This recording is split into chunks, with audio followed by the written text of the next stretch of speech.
This is cute, but too much. This is competing too much for what I'm trying to do. Let's put this back.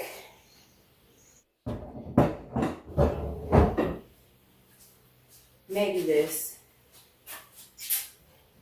This is cute too, but this is not giving what I needed to give.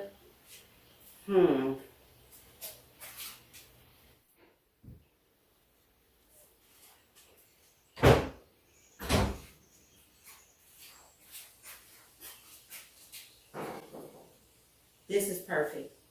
Today we're going to be working on a beautiful collection.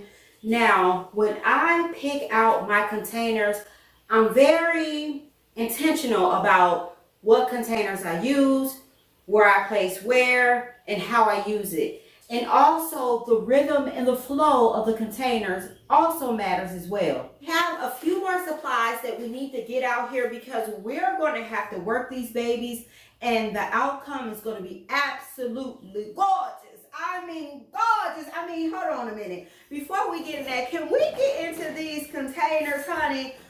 These are absolutely gorgeous, and this is going to give us the effect that we're looking for. Now, I am one, you guys, I have a lot of containers in my arsenal. That is one thing I do anywhere that I'm at.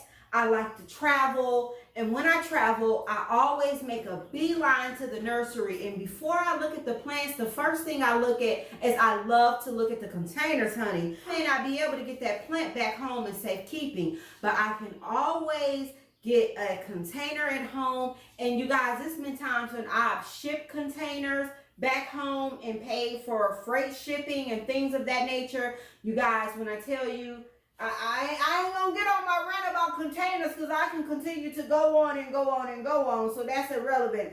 So now, in order to make these containers be what we need them to be and give the way that we need them to, we're gonna have to get some supplies and some plants on the table. You guys, look at these roses. Absolutely 100% amazing. I love roses. I love hydrangeas, but I love beautiful roses. And these are perfect, and they're going to take our arrangement over the top. We're going to elevate the arrangement. We are going to have to do a little bit of work, but if you want to look, if you want to show stop when the girls come over and stop them dead in their feet before they even get to set their handbag and set their drink down because they are ooling over the arrangement, you have to bring it. Do you hear me? You have to bring it, and we're getting ready to bring it with these containers, but we're going to have to do a little work. So we're going to set this on to the side right here, and we're going to start on this smaller one right here. Now, I do have a set of these. So I have 2 of these, and I also have 2 of these. There is no name on these containers, so I can't give you any for reference. But the one thing that I can say which holds true, when you get into pieces like these, they can cost a little pretty penny, and it's not very big. But you have to think about those are pieces that you're making an investment in. So you're going to take care of those pieces. It's only one good girlfriend that I can loan my stuff out to, and that is my neighbor. Everybody else, I got to hunt down. I got to put out Amber Alerts, and now I'm even starting to put out trackers on my pieces because they do not bring them back. Let's start working on this piece right here. We moved everything outside. I thought it was going to rain, but it looks like the rain is going to pass over us. So why not take advantage of this beautiful day? First one that we're going to be planting up, we're going to focus on this one right here. Actually, now that I think about it, since we're outside, I'm kind of feeling a different type of vibe here. I was going to do a more intricate type of planting up, but I think that simplicity might be a little bit better. So if we're going to switch gears, I'm going to go ahead and I'm going to change out containers and everything. Now, while this container is great, it certainly blends in with the color of our cages here. We are getting ready to take an entire total left turn. So what we're going to do is we're going to go and we're going to pick some more pottery. Let's go.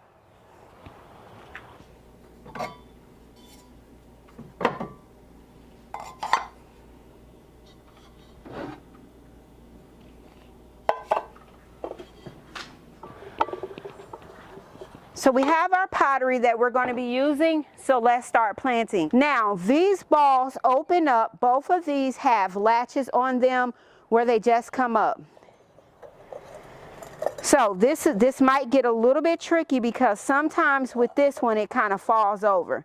So I'm going to just rest that just like that, okay? We have our terracotta pot. We're going to take it and we're going to set it in because we're going to plant this up with a beautiful rose. It's a perfect fit.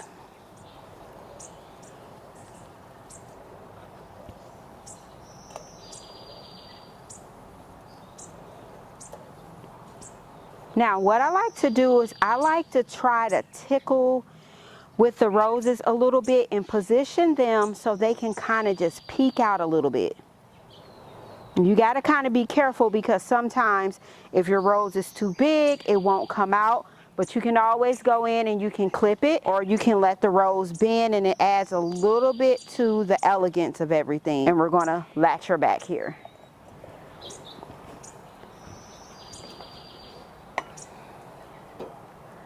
Now for the bigger one,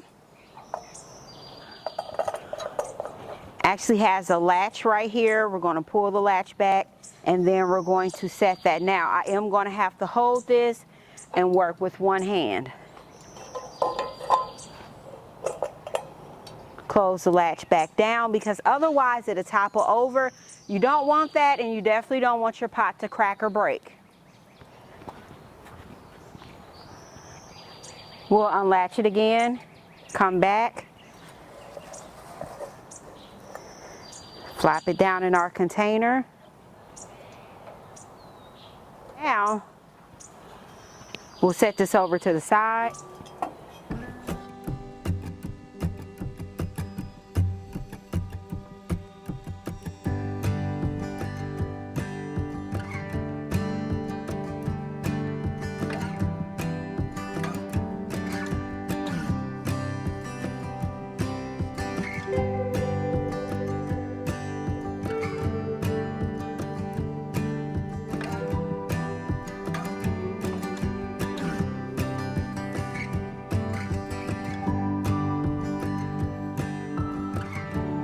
Finished our look.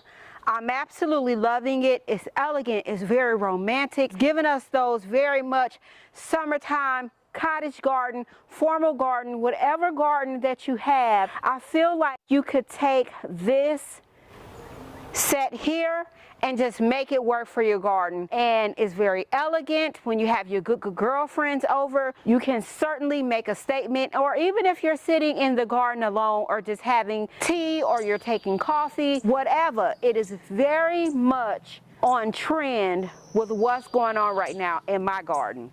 As your rose continues to grow, you'll want to go in, open your cage up, and then you'll deadhead your rose. But if you have a rose that's growing and you want to help it through, or you didn't catch the bloom in enough time, you take a pair of forceps or a pair of tweezers, whichever one you have on hand, and just kind of just slightly just pull it through just like this. Just enough to move it at motion through the chicken wire here, but not enough that is going to harm your rose bloom. This one right here, for this cage right here, because this cage is taller, what you're going to have to do is you're going to have to let your rose grow a little bit or start off with a bigger rose from the get-go. And that way you'll be able to have instant impact. If you're one of those instant type of gardeners, then you definitely want to start off with a bigger rose. Something happens and you end up taking out the outer petals of the rose. Remember that those are called our guard petals. So your rose will be fine, and I would Personally, I would go ahead and I would keep that on and just continue to pull back. Remember the deadhead. As you continue to deadhead, your roses are going to continue to bloom for the season. Now, when I come in and I water this, I have two options. Because I want to train this where the roses come out, I am going to be doing pinpoint watering. So let me show you what I mean. Feed this through. And I'm going to water just like this.